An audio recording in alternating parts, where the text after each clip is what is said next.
Hello મિત્રો, મારી YouTube ચેનલમાં આપ સર્વનું હાર્દિક સ્વાગત છે।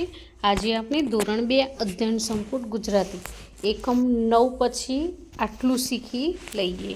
આનું આજે સંપૂર્ણ સોલ્યુશન જોવાના છીએ।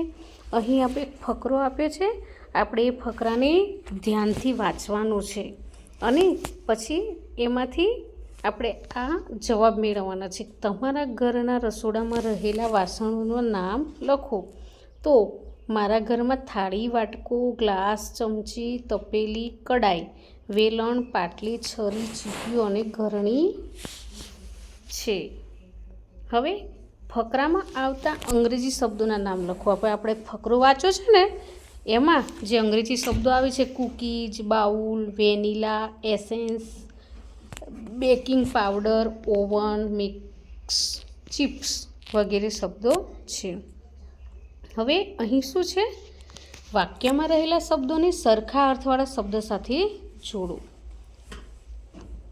તો અહીં ભગવાને સાચું બોલનારને વહાલ કરે છે, તો સાચા બોલા। નદી કિનારે આંબાના ઝાડ પર કેરીઓ લટકે છે, તો કાંઠી। કીડીના ડંખથી પારગીનું બાણ કબૂતરને વાગતા વાગતા રહી ગઈ, તો શિકારી। જન્મદિવસે મેં મારા શિક્ષકના આશીર્વાદ લીધા, તો આશીષ। હવે અહીં છે અલગ પડતો શબ્દ હોય એને આપણે એકબીજા સાથે જોડો। આગળ તો પાછળ, પછી નીચે તો ઉપર, ભરેલી તો ખાલી, મોટા તો નાના, હોશિયાર તો પછી શું આવશે, ઠોઠ, દેશ તો વિદેશ। પછી અહીં વાંચો ચટુપટુ શરબત। અહીં આ વાંચવાનું છે અને ગમતા શબ્દો લખવાના છે। મેં મારા ગમતા શબ્દો લખ્યા છે, કીડી, પારગી, શિક્ષક। તો તમે દરેક બાળકોએ પોતાને ગમતો એ શબ્દ લખવાનો છે। અહીં આ ફકરો વાંચવાનો છે સરસ રીતે, અને નીચેના શબ્દો તમે ફકરામાં વાંચ્યા તેની નજીકનો અર્થ ધરાવતા શબ્દ સામે ખરાની નિશાની કરો। અહીં પડોશી તો બાજુમાં રહેતો હોય તે, મહેમાન તો આપણા સંબંધી હોય તે, મદદરૂપ તો હંમેશા મદદ કરે તે, ચમત્કાર ચમકતું હોય તે, શરબત તો લીંબુ, પાણી, ખાંડ, મીઠાથી બનતું। હવે વિચારો અને લખો। હવે આપણે વિચારવાનું છે અને લખવાનું છે। અહીં નીચોવીને જેમાંથી રસ કાઢી શકાય તેવા ફળના નામ, તો લીંબુ, સંતરા, મોસંબી, શેરડી। જેમાં તમે ખોડ નાખીને ખાતા હોય તે વાનગીના નામ, તો દૂધપાક, શીરો, લાડુ, ચા, શરબત। તમારા ઘરની ધારદાર વસ્તુના નામ, તો છરી, ચપ્પુ, કાતર, સૂડી, દાંતરડું। જેમાં મીઠું ન વપરાતું હોય તે વાનગીના નામ, તો જલેબી, મોહનથાળ, પેડા, બાસુંદી। પાણીમાં ઓગળે તેવા પદાર્થના નામ, તો મોરસ, મીઠું, ગોળ, સાકર, દૂધ। તમને બનાવતા આવડે તેવી વાનગીના નામ, તો લીંબુ શરબત, ચા, ભેળ અને મેગી। પછી અહીં ગમતા શબ્દો લખવાના છે।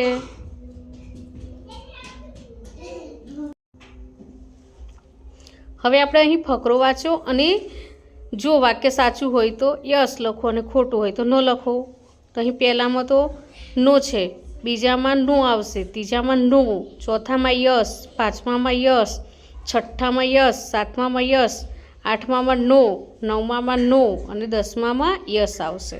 હવે એ શું છે, મને ઓળખી મારું નામ જણાવું, તો રાતા રાતા રતનજી ઉપર લીલા પાન, મૂળાના તો સગાભાઈ અથાણામાં માન, તો ગાજર આવશે। પછી આમ જાવું તેમ જાવું, જ્યાં જાઓ ત્યાં સાથે થાવ, નાનો થાવ મોટો થાવ, ઊંઘી જાઓ તો સંતાઈ જાઓ, તો પડછાયું। અહીં તમને ગમતા હોય એ શબ્દો લખવાના છે। હવે અહીં આપણે એકમ 10 પછીનું આટલું શીખી લઈએ, એનું સોલ્યુશન જોઈશું આપણે। અહીં આ ફકરો છે તેને આપણે સરસ રીતે વાંચીશું અને આ પ્રશ્નોના જવાબ ફકરા પરથી મેળવવાના છે।